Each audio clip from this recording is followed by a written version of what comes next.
so that if you're unable to attend, you can always go back and watch it later. But before I do that, I want to make a second introduction for anyone on the call who's not familiar with this individual.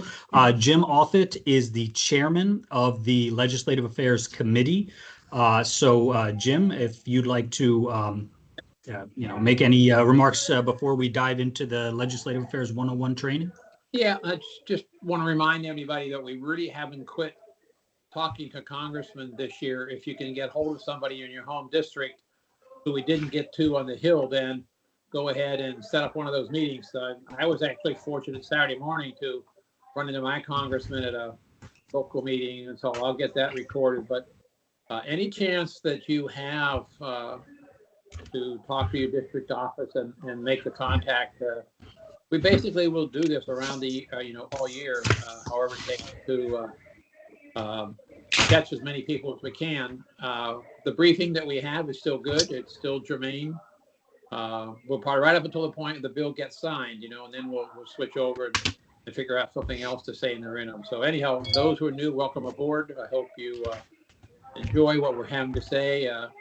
I've been involved for a long time. It's very satisfying to see things that we're suggesting then turn into legislation like they have the last couple of years. That's really worked out neat.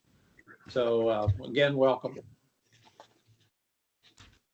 Thank you, Jim. So folks, I know a few more people will join us, throughout the course of this discussion, but let's go ahead and get started. I'm going to share my screen, and Jim Offit, if you don't mind, I'm going to ask you very quickly if you can see, it should be now the Quorum Action Center.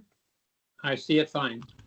Okay, fantastic. So folks, let's begin here because this website is really intended to be kind of one-stop shopping for all things legislative affairs. We really wanted to create kind of a central hub for everything that you need. And especially if you are new to the program, you can just kind of look around here at your leisure and get a really good idea of the work that we do and, what we've been working on in the past, what we're building up to in the future. So let me show you the homepage here. This is navyleague.quorum.us. Again, that's navyleague.quorum.us. On the right-hand side here, you'll see what I mentioned a moment ago. All of these links are videos, YouTube videos on our Navy League YouTube feed. And they are videos of our previous trainings and legislative affairs committee meetings. You'll see here the video for our fly-in kickoff event. That was the discussion that we had the night before we went up to Capitol Hill, where we went over the logistics of what we would be doing the next day and also the presentation and things of that nature. That's a great video to watch. The last training we did before the fly-in. So we do a virtual training every month, the fourth Tuesday of every month. So this is the last one that we did before we actually had the fly-in. So this was the April training that we did. But you can go ahead and look through here if you get some time and just review some of the trainings that we did. Also, if you go below that, you'll see our Advocacy 101 document and also a little video we put together on Zoom, GoToMeeting, and WebEx meetings. This was really more for when we were doing the Hill Surge, which was 100% virtual. This was before we were doing the fly-in, kind of post-COVID, when Capitol Hill was still pretty locked down and we had to do our meetings via these virtual platforms, Zoom, GoToMeeting, and WebEx. But that video is still relevant if you want to look at that and get an idea of how to set up those meetings if you need to. Now, on the left side, you're going to see two things. First, some of our campaigns. These are kind of the evergreen campaigns. I'll get into that in just a moment, but I want to show you below that. These are all the materials that we used for our fly-in. So for anyone who did not participate in the fly-in, anyone who's interested in participating next year, I want you to get a sense of the fact that we are not going to inundate you with, encyclopedias of information. You don't need all of that. We have our presentation right here. If you click on that, it'll open up the PowerPoint presentation that we actually delivered to members of Congress. And then below that, under issue briefs, we have an issue brief for each one of our legislative asks. So you can have a little bit more detail, a little bit more understanding of those legislative asks. And of course, you can leave these behind with members of Congress if you meet them in person. If you meet them virtually, you can attach these to an email and send them that way as well. But this is really right here the vast majority of information that you need to do the fly-in. And I'm going to get into a little bit more detail on these things as we go forward today. But again, just really want to emphasize that we work pretty hard here in the Legislative Affairs Department to make this as easy for folks as possible. We don't ask that everyone, necessarily be a subject matter expert or be some kind of political dynamo, although I know that we have a few of those folks on this call. Sometimes we just really require a constituent to participate in a meeting, even if they're not presenting. It helps us tremendously just to have a Navy League member from a particular district in the meeting when we meet with that particular member of Congress. That's very, very helpful and very, very influential. Sometimes that can be the full level of involvement if that's what you choose, or you can get more involved if you'd like. Let me scroll a little bit further down. You'll see some of the other things that we keep on this website. Some of the white papers that we have published, for example, one on narco submarines, which is very interesting. You can see some of the work that they are doing in the Marine Corps to develop these kind of autonomous underwater vessels that can resupply Marines in contested environments. We actually wrote about that a couple years ago, and we can kind of see the Marine Corps moving in that direction. Obviously, the maritime policy statement, which I'm going to talk about in just a moment. And then some other documents and reports that you might want to look at if you get a chance. So again, these are some of the documents, some of the things that you can look at here on the homepage. Now, I want to briefly mention what's going on a few of these other pages so you can understand why they are important as well. The My Officials tab, if you click on that, it's going to bring you to this page where we literally have a link for every single member of Congress, every senator, every House rep, they are all here. So you can find your members of Congress by going to your region. We divided these up by regions. Here's Empire, go below that's Florida, go below that is Great Lakes region, and so on and so forth. If you were to go to Empire region, and we'll go with our old friend Senator Blumenthal, since he's the first one that we click on, it will pull up this district profile. And this has a tremendous amount of great information on your member of Congress. At the top there, you see a pretty lengthy summary, just giving you some background on the senator and a little bit of a bio.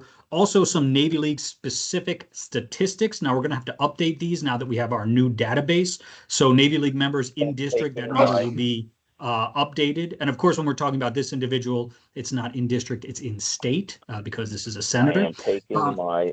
And a few of these other statistics are also worthwhile to review before going into a meeting with a member of Congress. You'll also see some of the committees that they sit on, some of the bills that they have supported, that we have supported in the past. And again, you have that for every single member of Congress. So that's very, very helpful before you go ahead and set up a meeting. That's the My Officials tab. I want to talk briefly about the Campaigns tab because this is very important as well. As I mentioned, right now we just have some of our evergreen campaigns up, things like Defend the Jones Act, make sure that we have an adequate Navy shipbuilding and conversion budget and things of that nature. Now, this is also where we do our rapid response campaigns. So you might have heard about this before when we are alerted to a particular amendment that we are opposed to, or perhaps something where we want to get co-signers, something that we are in favor of. Whatever the case may be, if time is of the essence, if it is urgent, then we create a campaign here and we send it out to all of our legislative affairs volunteers and ask you folks, please send this to your member of Congress so that we can either defeat this amendment or so that we can get co-signers for this particular letter or bill or whatever the case may be. We have been very successful in the past using this platform, this Voice to Congress platform, and we hope to continue doing that in the future. Now, again, I mentioned you don't necessarily have to be, a political dynamo to get involved in legislative affairs. Here's what one of these campaigns actually looks like, and here's what's required of you.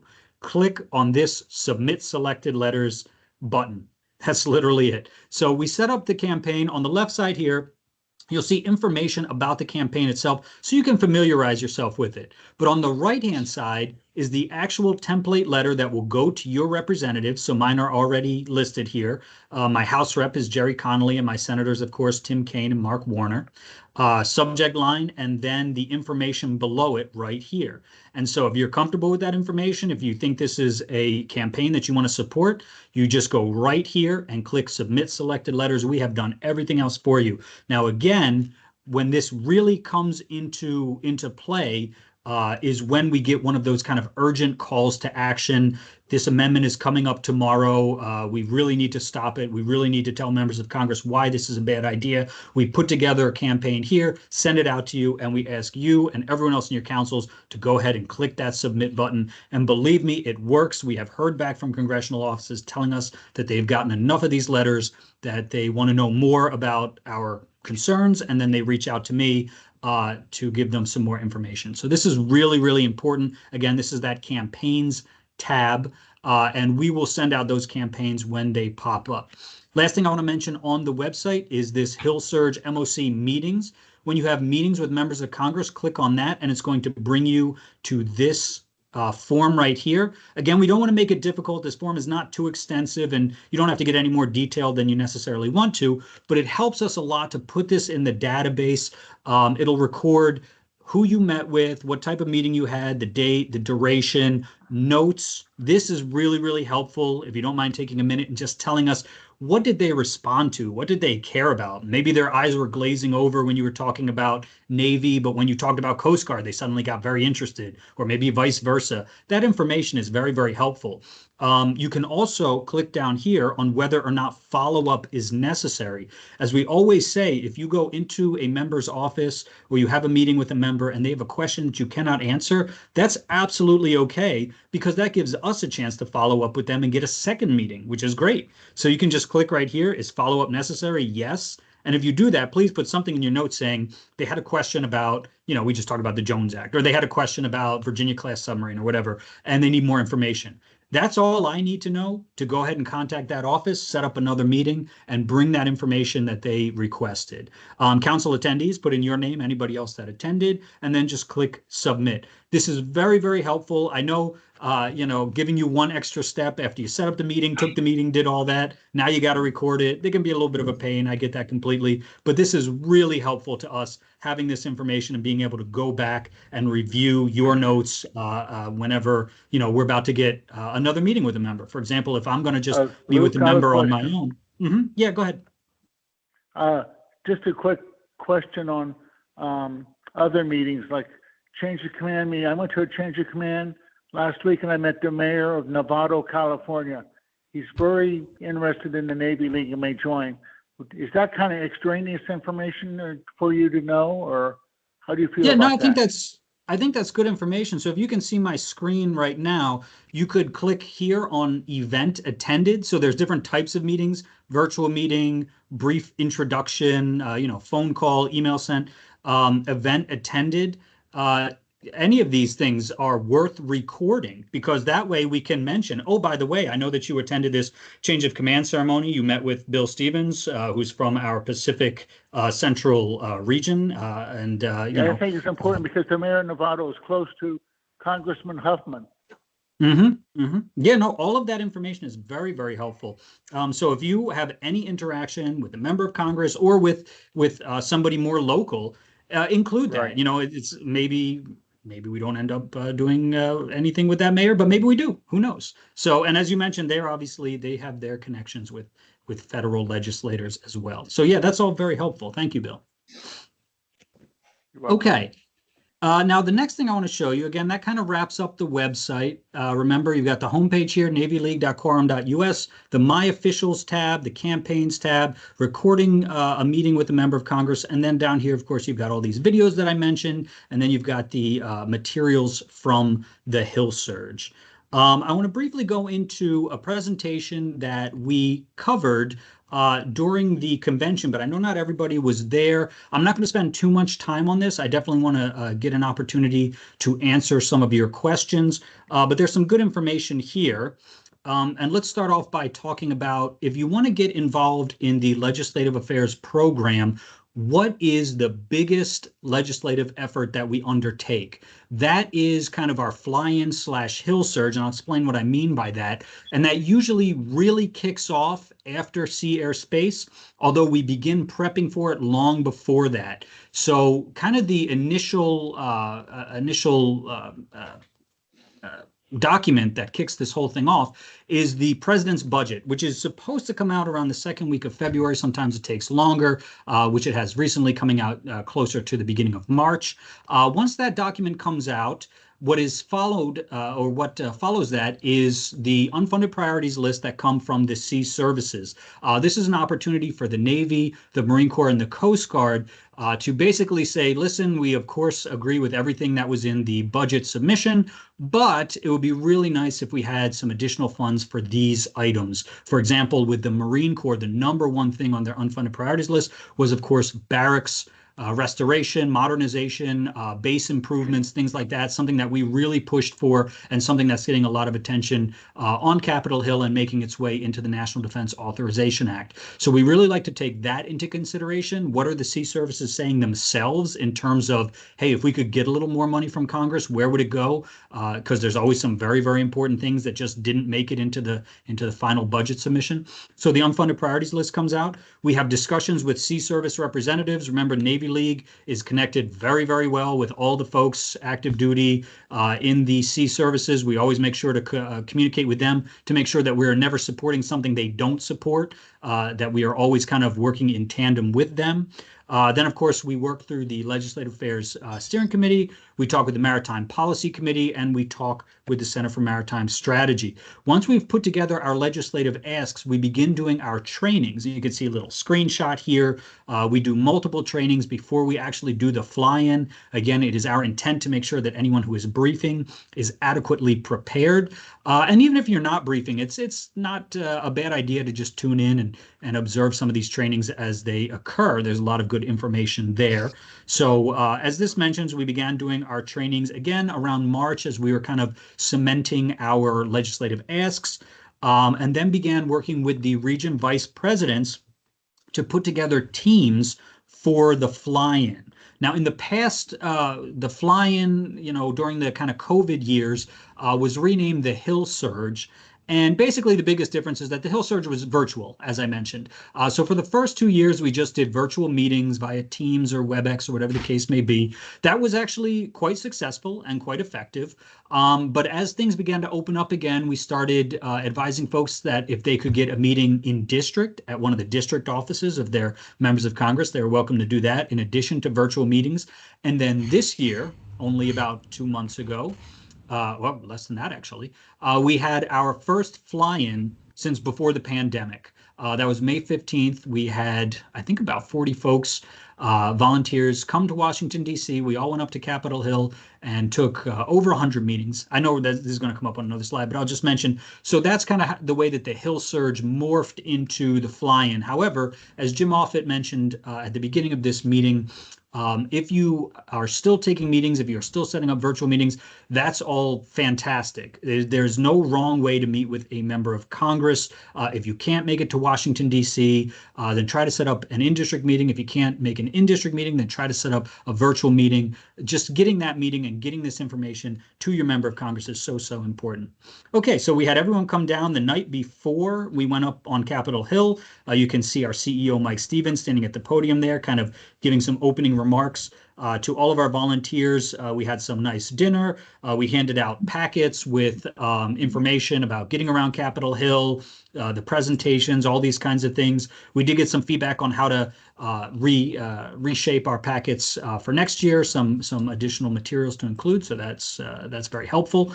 And then by the end of the evening, all of the teams kind of got together and began mapping out how they were going to take their meetings, who was going to cover which slides, things of that nature.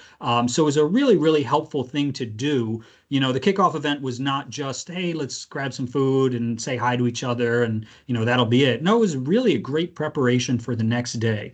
And of course, the next day we got on the bus, headed up to the Hill. We set up kind of a base there in the Rayburn cafeteria. People could come and go as they were taking their various meetings. And we had some teams that did kind of their final prep before their first meeting, kind of sitting in Rayburn cafeteria and going over their materials. A great thing about doing that is you won't feel alone because you'll look around at some of the other tables. You'll see other folks doing the exact same thing. So that kind of helps boost the confidence. Here's just a bunch of pictures of our teams meeting with members of Congress, senators. I mean, this is just really fantastic. As I mentioned, Bottom photo there is one of our New York teams, and they were kind of just doing their last minute prep before taking their first meeting, and then they had a number of really successful meetings throughout the day. A few more photos. As I said, about 40 attendees, over 100 meetings with members of Congress. So on average, I think each teams usually had about 3 people, although it could be 4 or it could be 2, whatever the case may be. And each team took, I'd say, on average, probably around 5 or 6 meetings apiece. So it was pretty good. Next year, we're still kind of nailing down a date. We have to see the next House calendar, which probably won't come out until the end of this year or January of next year. So we know when when Congress will be in session. Based on that, we can narrow down the date. I think there's a good chance it will be close to where it was this year, just because of how Sea Air Space and convention kind of fall in April and June. May is kind of the best option for the Navy League, but we'll keep you updated as we move forward with that date. Okay, the actual presentation that we delivered, I won't go through that unless anybody wants me to. Again, I'll save some time for questions at the end. If you would like me to cover any of these items, please just let me know. But again, you can also go to navyleague.quorum.us and check out that last training we did before the fly-in, and you'll see how we briefed this entire presentation. I guess the one thing I'll mention quickly is that, again, we work hard to make sure this is not super difficult. We put in enough information that if you really had to, you could read this right off of the slide. Although we don't recommend that, we'd rather you get familiar with it enough that you can kind of speak off the cuff a little bit. What you're not seeing here is in the notes section under each slide. We provide more information there. So you'll have an idea of what you're kind of asking for. You'll have some background information. You'll be able to articulate these legislative asks properly. And then again, if you get any questions you can't answer, that's absolutely fine. Just bring that back to us and let us know. The member of Congress had this question and would like you to follow up with them. We also like to talk a bit about how the Navy League can continue working with that member of Congress, how they can work with us, join our caucuses. We have our next shipbuilding congressional breakfast on Thursday of this week. So we do that every quarter. So there's always one coming up right around the bend. So we'd love for members of Congress to attend.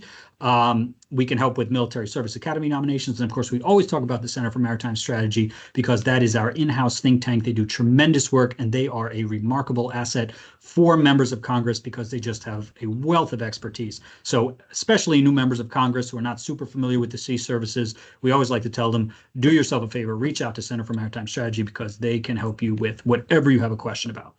Okay, getting towards kind of the last portion of me talking at you. Hopefully we can transition to Q&A in just a moment.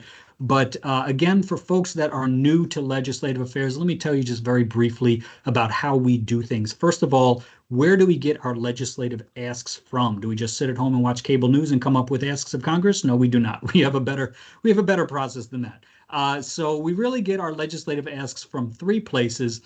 First is the Maritime Policy Statement. This is a fantastic document. If you have not seen the most recent one, please go again to navyleague.quorum.us. Scroll down on that left side. You'll see a link for the Maritime Policy Statement. Our authors worked for 2 solid years crafting this document so that when they release it, it is literally a blueprint of everything Congress needs to do to make sure we have the best, most lethal, most advanced maritime forces in the world. It is just really absolutely a fantastic document. I can't say enough about it. Again, it's released every 2 years in conjunction with the seating of a new Congress. So the next one will come out in January of 2025, and we will take that up to the Hill and make sure it gets in the hands of all the new members of Congress and also some of the folks that are there for another term. Appropriations issues, as I mentioned already, President's budget and unfunded priorities list. We always look at those things before narrowing down our legislative asks. What are the things that the sea services are really asking for? We, of course, take that into account before we go ahead and set up our legislative asks. And then the last thing is just items of importance to the sea services, which pop up from time to time. I've mentioned before the Congressional Gold Medal for Merchant Marine from World War II. That was something that was really important to the Merchant Marine, of course, but really important to the Navy League as well to make sure that those folks got the recognition that they deserved. So that was something that, didn't necessarily come from an appropriations issue or from the Maritime Policy Statement, but it was still something that we fought for because it was just something that was right and something that was important to that particular sea service. How we advocate, again, as I mentioned, the Voice to Congress email campaigns, visits with members of Congress, that is primarily, again, focused around that time period, which is really kind of the Hill surge / fly-in time frame. So between, say, mid-April to maybe mid-June, although again, if you're still taking meetings, that's absolutely fine. But during those 2 months, we are really doing the vast majority of our advocacy work. Bear in mind, that's when the bills are getting marked up. The National Defense Authorization Act is being kind of compiled, being voted on, things of that nature. So that's really the time to strike. And that's when we like to do the vast majority of our advocacy to make sure that our legislative asks get into those spending bills. So that's why we do it around that time frame. And then, of course, we have that one day for the fly-in. But if you're not able to join us, or if you still have folks you want to meet with after the fly-in, then please feel free to continue doing meetings either in district or via virtual meetings. And then, of course, we also have events that we do up on Capitol Hill. I mentioned our Congressional Shipbuilding Breakfast, which we do 4 times a year. We also have our Congressional Status Report in January. We work with the Coast Guard on the Coast Guard birthday reception and a number of other events as well. Some of our future goals. These are some areas where some of our newer members can really help us out, and that is expanding the number of advocates. Again, please let folks know that if they get involved with the Legislative Affairs program, they're not going to have a mountain of work to do.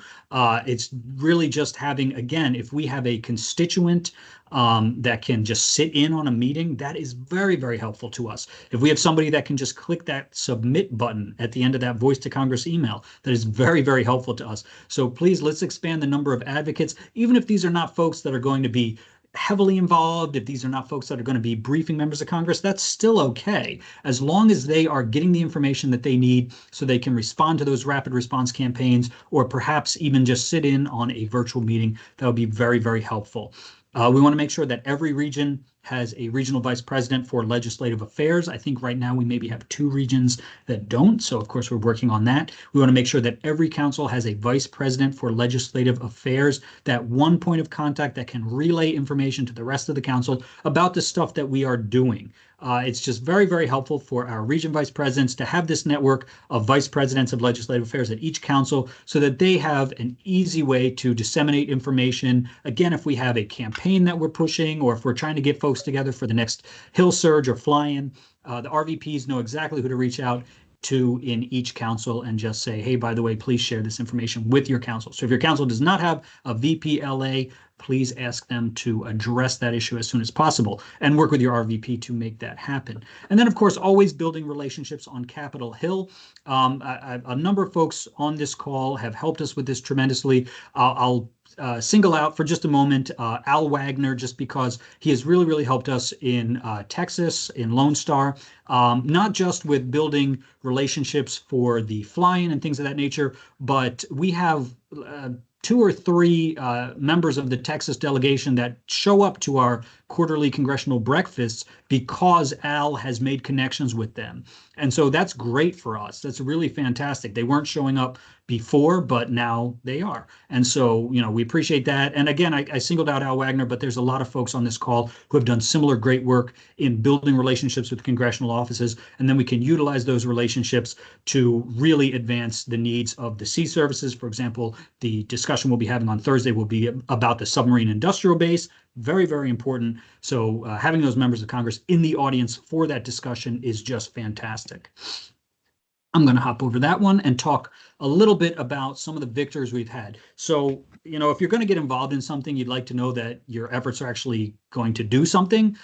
We completely understand that. And I want to tell you, in just 100% honesty and transparency, the Navy League Legislative Affairs program punches way above its weight class. I am impressed by the work that we do and how much we are able to accomplish.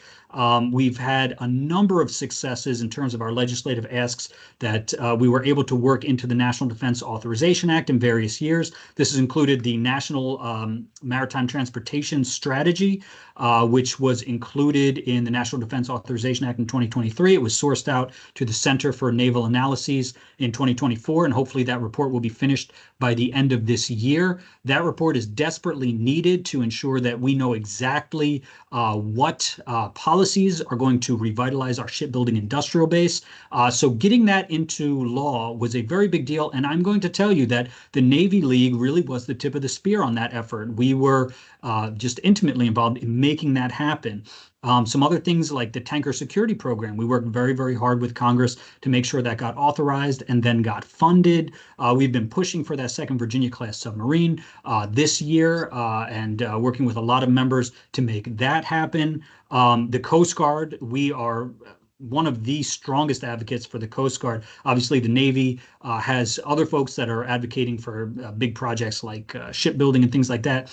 But the Coast Guard, we really do a lot on their behalf, and we have had a lot of success because a lot of members don't understand all that the Coast Guard does. They do a tremendous amount, and so we educate members on those things, and then they are much more likely to say, you know what, maybe the Coast Guard does deserve, say, a 5% increase in their O&S budget. So again, some of the things you can do at your council. Assist councils with identification and assignments of council vice presidents for legislative affairs. If your council does not have a VP-LA, please let your region vice president know, your regional vice president for legislative affairs. Again, that person doesn't need to have an overwhelming job. If they can just brief their council on what we're doing for like 5 minutes during a council meeting, that would be fantastic. That would be very, very helpful. Invite members of Congress to your council events. Remember, these folks like getting, photographs with their constituents, with their voters. They really like youth programs like Sea Cadets and things like that. So please, by all means, if you're putting together a program, an event, a ship commissioning, a luncheon, whatever the case may be, reach out to your House rep or even your senators and see if they will come and attend. It is an election year. They need to get out there and shake hands with as many folks as they can. You can assist members of Congress with the Academy board selections, which they have to do. Make sure they are aware of some of the things we do up here at headquarters, such as the shipbuilding breakfast, which they are more than welcome to attend.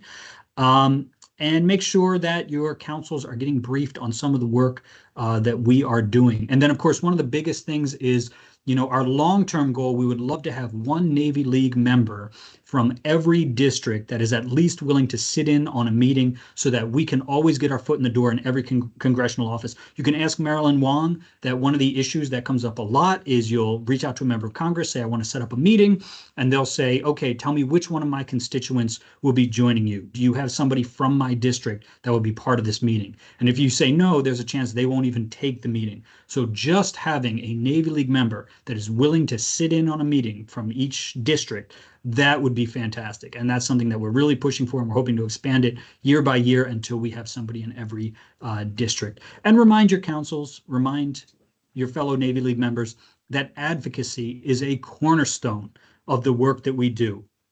I often say that, councils do a lot of fantastic work with youth programs, with ship commissionings, with unit adoptions, with so many other things. But if your council cannot raise $35 billion for the Navy shipbuilding budget, then we have to go to Congress. We have to advocate. Okay, so for a lot of stuff that the sea services need, we have to advocate. And that's what the Legislative Affairs Program is all about. So don't let folks forget about that. Okay, we're not going to go into the maritime policy statement right now, but I think I've given folks a good deal of information here. So I'd like to pause at this point and go ahead and answer any questions that folks might have.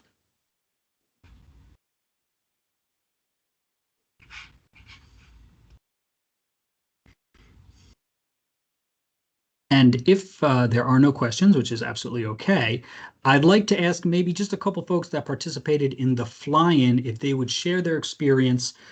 Because again, I can sit here and tell you all day that, hey, we had a great time and it was super easy and it was wonderful. And you might be thinking, yeah, okay, let's hear from somebody who actually, was there. Well, I know we've got a few folks on the call here that participated in the fly-in. If you would like to share your experience with some of the folks that are on the call, I would certainly welcome that. I think Jim Semerad, you raised your hand. Go ahead, Jim. Yeah, I'm here, and I had a chance to fly in on the Tuesday and spend May 15th there. What was really cool was, there's a lot of people in D.C. that are, pressuring Congress for different events. Being a Navy League member, I got invited to some very special meetings with Congressman Duckworth and Congressman Peters, which was really quite a privilege. And then finally, we were able to do a photo op with Congressman Schulten, who helped sponsor the legislation to get the Coast Guard paid when there is a government shutdown. So that was a big win, and but just a tremendous amount of fun. Thank you. Over. Well, thank you, Jim. And let me just mention, I think, Bill James, you asked if I could post the link to the quorum page in the chat. I've just posted it, so folks can go ahead and go there. But yeah, I know that Jim Semerad was all over Capitol Hill. I know you took a bunch of meetings, and Jim also, when he had a little extra time, popped into a few offices. You are allowed to do that. You might end up meeting with a staffer, not the member of Congress. That's okay. But we had a couple of successful meetings, I know. In fact, if I can call on Norma. Sorry, I don't know if you were hoping to get some speaking time, but I know that your team actually took a meeting, an initial meeting with somebody who you hadn't scheduled a meeting with, so that you could kind of work out the kinks and really get in the flow of things. And then you went on to kind of your first scheduled meeting. Do you mind telling us a little bit about that? No, I'm glad you shot me out. My group that you had formed, none of us had ever done this before. So if there's anybody on this call that has never done it before, feel free to reach out to me. We were all pretty clueless. We studied, we read everything, and we showed up, and I think we got a little stage fright. And I can honestly say that, like, Luke sat down with us, went over it one more time, made us feel better, and we hit the ground running. And we started knocking on doors, and like meeting after meeting, we started getting a pretty good groove going. And like at the end of the day, we're like, we want to do this again. So much fun, so much fun. I would say the hardest part of the whole thing was figuring out how to get those meetings. Sending out those emails, following up on those emails. That has to start like kind of early, but then you get your answers late, like 3 days before. But if you can get through that step and just show up and talk to the people around you and connect with Luke, and just like I was pretty vulnerable when I walked in. I was like, hi, how are you? I'm so honored to be here. I'm so proud to be in the Navy League and share my information with you. And this is my first time. So if I don't make sense in some of the things, ask me questions. I'll get you answers. Like I was just upfront. You don't have to know everything. But super proud of the work we did that day. And I'm super looking forward to the next time we get to do this. Well, thank you, Norma. Thank you for sharing that. And to piggyback on a few things that Norma mentioned, one, it's absolutely correct that you're not going to get confirmation from a number of these offices until pretty close to the date of the fly-in. They usually don't map things out more than about 2 weeks in advance. So you might start sending out emails trying to schedule these meetings in April, and you'll start getting frustrated and saying, I can't get it locked in. Unfortunately, that's kind of the nature of the business. You might not get those meetings locked in until a week or two before the fly-in. I'll mention also something that I saw Norma's group do, which was excellent, is that they identified who would be best for kind of each slide of the legislative affairs presentation. I know that Nadia took the Merchant Marine slide, which she was great with. And Norma, I think you took the Navy slide because I think your daughter is going into the service. Is that correct? She's going to be a submarine officer, so she's headed down to nuke propulsion school. So yeah, I was all about that. I sold that as a submarine mom, like the whole way. So there you go. I mean, and that's a fantastic tip to take as well. That's something I hadn't thought of, but when I saw Norma's group really kind of breaking it up along the lines of, well, who would be best to talk about this and who would be best to talk about this issue, it was fantastic. They did a wonderful job. And that's another way to make sure that one person maybe doesn't have to know absolutely everything. Each person can maybe have an area of expertise. Mark Stone, I've got you with your hand raised. Go ahead, Mark. Hello, everybody. Luke, it's good to see you again. So exactly what Norma said, our group from New York again did exactly what they did. So it wasn't 4 people going into an office and one person speaking and everybody just sitting there like lumps on a log. We all had interaction and we were all prepared in our one area that we were going to speak about. One of the things that for me was actually getting there and just meeting some of the people from around the country within the Navy League, and making some good friends and talking to some people and, hearing what goes on and how they do business and the relationships that we built within our own organization were invaluable to me. The night before and afterwards, but like Norma said, we were green going in. Some of us never did it before, but we spoke our piece. We were prepared, and it went really well. And just yesterday, I was emailing back and forth with one of the members of the Congress staffers. Just because that's what we're going to do. We're going to keep up, and we learned a lot. And it's just a matter of building from bedrock. Now that we have some relationships, now it's just building on that and seeing what worked, what didn't work, how to get into them, who to talk to. There's a lot of nuances about it, but once you figure it out, I found that it makes pretty good sense, and you can work the system pretty well.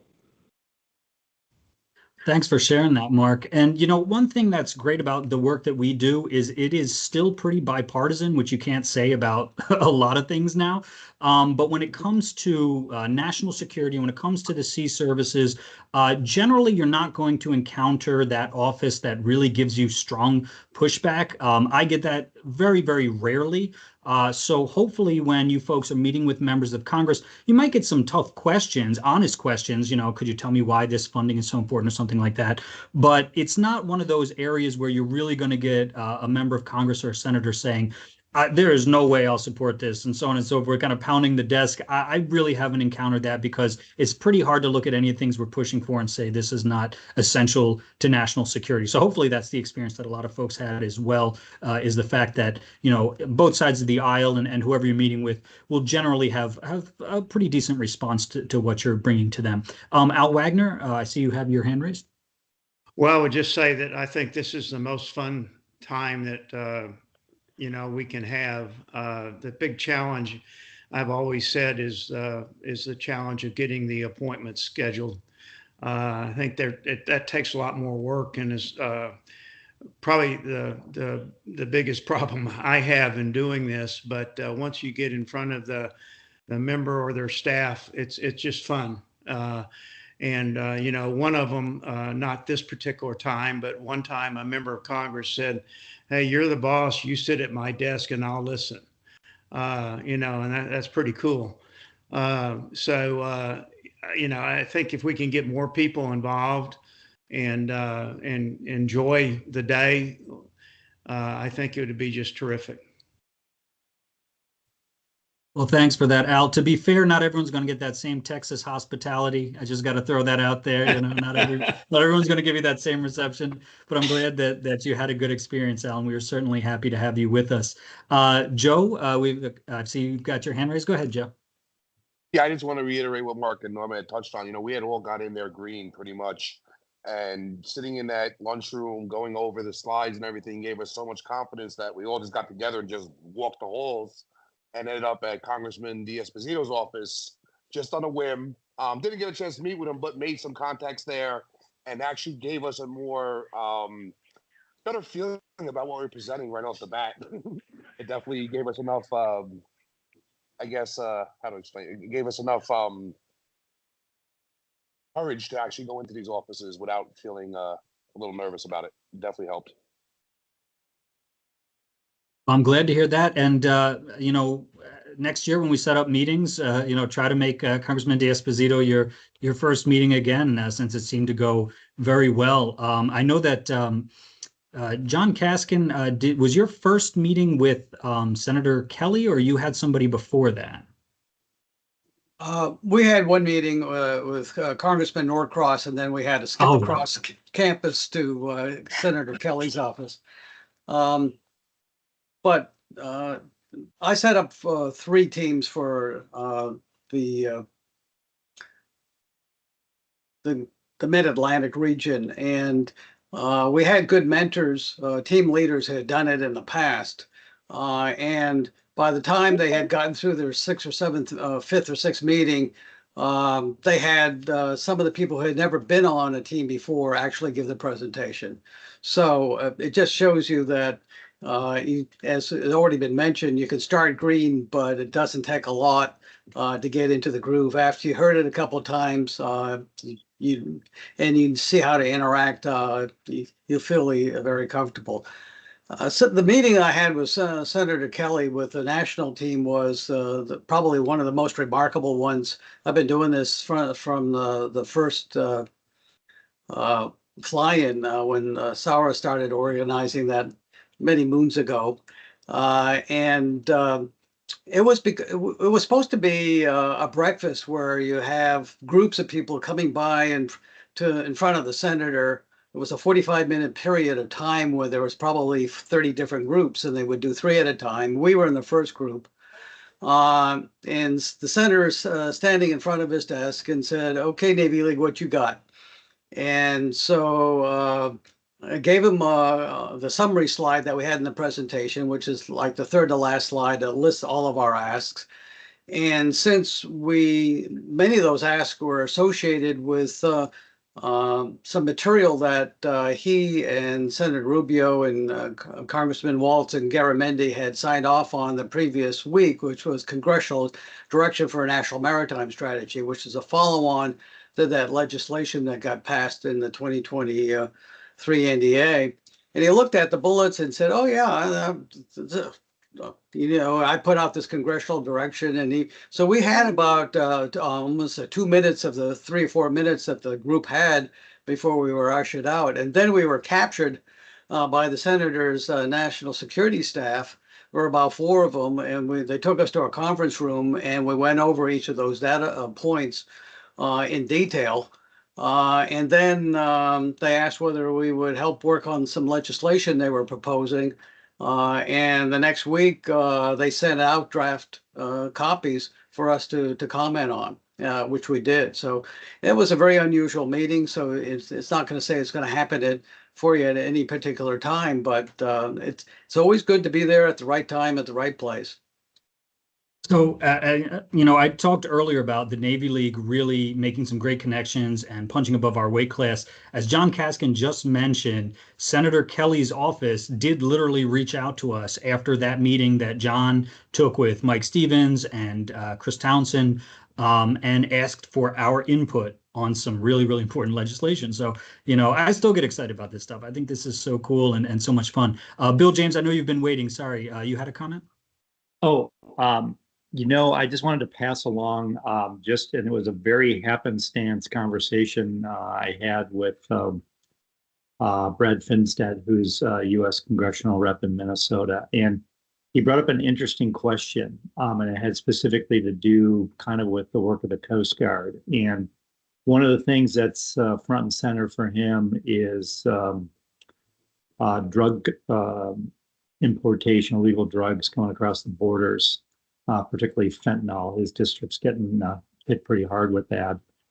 And he wanted to know, like, what can we do? Does the Coast Guard need additional resources to basically assist and defend our borders, not only from illegal drugs, but he also brought up the issues around immigration and so forth. So I think we might need to think about some talking points around around that question. I wasn't really flat-footed, but the Coast Guard is the only armed member of the armed forces that can legally arrest people. And so when the Navy goes out for drug interdiction, they bring coasties along to do that arrest function. So that's just some general feedback for you guys, maybe you and Sarah, to think through a little bit on what from a Navy League perspective, our viewpoints on, and also with the Coast Guard, what we can provide them as a response. Yeah, absolutely, Bill. Thanks for mentioning that. Now, I think when it comes to the Coast Guard, there's kind of a multi-pronged response to this. On the one hand, you need more vessels, as you mentioned, like national security cutters and things of that nature, which they're going to have coming off the line. At the same time, you're going to need more coasties or sentinels to man those vessels. So there's recruitment as well. And then, of course, we need the port infrastructure because a lot of these new vessels are going to be larger than the ones that we've had before. So I would love to talk with the congressman and make it clear that, you might think right off the bat, let's get more of these vessels out there in the water, stopping and interdicting these drug smugglers. And that's a fantastic first step. But listen, we got to fix the ports where they're going to. We got to make sure that we're recruiting more members of the Coast Guard. And I'll mention one other thing, a great thing that we have in terms of our connections on Capitol Hill is I'd love to ask Coast Guard OLA, how would you answer that question? So let's go straight to the horse's mouth and see what Coast Guard OLA has to say about it as well. So Bill, if you don't mind, follow up with me kind of offline, and let's see if we can get some good answers for Rep. Finstead. Sada, did you have anything that you wanted to add to that? Okay, I just wanted to make sure. But yeah, again, the Coast Guard, there's so many things that we can do to help them because they have such an extensive mission and they're doing it with relatively modest budget. So there's a lot that we can do there. Did anyone have any additional questions or concerns? I know we're running right up against kind of our 5 p.m. Eastern time limit here. Jane? Yeah. I mean, believe me, at Pearl Harbor, we are out of peer space across the board, every service. It's an issue here. What kind of power you plug into? Admiral Carey was out here from NOAA. We're connecting him with, we got meetings for him with District 14 Admiral. And that's a conversation ongoing. How do we partner to get more peer space for our assets? But the other question I had is, so the information that's out there asking the staffers to go to our sessions that we put on, which are coming up pretty quick, could we just go directly and ask our congresspeople, or do you have teams that want to do that, or do you want us to work with you to do those asks to make sure our staffers for our congressmen and reps are informed? Are you talking about informed about the events that we're doing here at headquarters, or the events that you're doing there in Hawaii? The session, primarily the session where the staffers come to a 1-week training session or 3-day training session on learning about the Navy League. Right. So that's the Congressional Maritime Intensive. For that excellent question, please put them in touch with me. I don't know if you have a direct connection with Steve Wills or some of the folks at CMS, but you can certainly reach out to me and I will connect them. I know that they're looking for just a few more folks. I think they have about 21 folks registered for that event so far, but I think they could use a few more. So if you have staff members, staffers up on Capitol Hill that would like to attend that, please get them over to me as soon as possible. That would be great. Yeah, I just want to give them the opportunity because I don't know who has been invited or accepted, so I don't want to duplicate it, but I'll connect with you. That sounds great, Jane. Thank you so much. Okay. Any other questions or concerns before we sign off for the day? I see Captain Gutierrez, you have your hand up. Go ahead, sir. Delete acronyms. Delete acronyms. I'm sorry? Delete acronyms. Delete. That's an excellent feedback. I assume you're talking about the presentation that we have that has maybe too many acronyms. We have heard that before. This is true, Captain. We will take that under advisement for next year. So I appreciate that. And you just mentioned, Luke, you just mentioned MOI, and that's the first acronym that you used today that I didn't understand. So. Okay. I will try to make sure that in the future, we try to avoid acronyms. I think in the military and in DC, we get inundated with acronyms. And unfortunately, that's the way my brain works now. And I don't know if I can ever fix it. I think I've been traumatized from both places. So sorry about that. Jim, did you have another comment? No, just a couple of remarks. Norma, if you, as you know, President Charleston. Yeah, I had to turn my audio on. I just want to comment, like that reception that we did at the end of the day on Wednesday, the opportunity to meet with Mike Stevens and Chris Townsend, and just to see who's who in the woods, and we see people, emails and talk to them on the telephone, but to actually put some faces with some names was just extremely valuable. Over. I'm glad you enjoyed it. And I know they enjoyed meeting with our volunteers as well. So I'm glad that reception worked out well. Jim Moffitt, sorry, go ahead, sir. Yeah, Jane, when you, from Hawaii, when you started talking originally, you talked about a peer space problem and things at the Pearl Harbor. do you have a regional issue with peer space type of thing? Is that an issue that you have raised with your congressman? You're muted. Everybody's muted except, unmute everybody, can you? Sorry about that. No, I did Yeah. not, but I don't. Okay. I just know it definitely exists. But Guam, Japan, Pearl Harbor, it's an issue for sure. Okay, well, the reason I ask is, you know, we occasionally take on regional issues, and given what we're going on in the Indo-Pacific, I mean, that would be a huge issue that could turn national very quick if that was something that is truly the issue that we need to address, which I think we probably do if that's the case. So, okay, well, let us know if it is, because you know that, and of course, the Navy's working on trying to solve its fuel problem, had to give up the Red Hill Red there. Hill. So, And we're also in the Right. middle of the largest naval build in history, which is Dry Dock 5 at Pearl Harbor, so we can accommodate the new class of submarines. So great. we have got a lot of money to do a lot of great things, but there's a longer list than we have money for. So I'm all about chasing what we can. It would be of interest, but could you give us a quick brief sometime in the future about what's going on in Pearl Harbor for us? Sure. I can probably get somebody Okay, far or- more or informed get than I somebody to am. come- Get somebody to come to one of these sessions for us, because I think that Yep. would interest all of us. Particularly those of us who are Westpac sailors. Yeah, and it's Great. a joint, because the Coast Guard issues versus the Navy issues are Yes. different, but at some point connect. Correct. Okay, Thank you, Jim. super. Thank you. Appreciate it. Yeah, Jane, please connect with Jim and myself offline. Let's see if we can set something up, because I think that would be very interesting. Jim Moffat, did you have anything else that you wanted to mention before we wrap things No, up? Norma, I'd like to connect with you. You know, I'm president of Charleston, and I deal with the nuke students all the time, including giving them their awards at graduation. So if you can find my email or connection, I'll talk to you if you'd like. Sure, I'll hunt you down, James. Thanks. Okay. And Norma, I can get you All right. Jim's email. Sada, did you have anything just before we hang up? I know we're a little bit over time here. No? Good? No, Okay, no, just fantastic. thanks again to everybody for participating, for listening, and for hopefully doing this again with us next year. Fantastic. Okay, everyone, thanks so much. Real quick before we hang up, I want to thank Ron Brooks, who was our chaplain out there at convention. Wonderful job. Ron, thank you so much for that.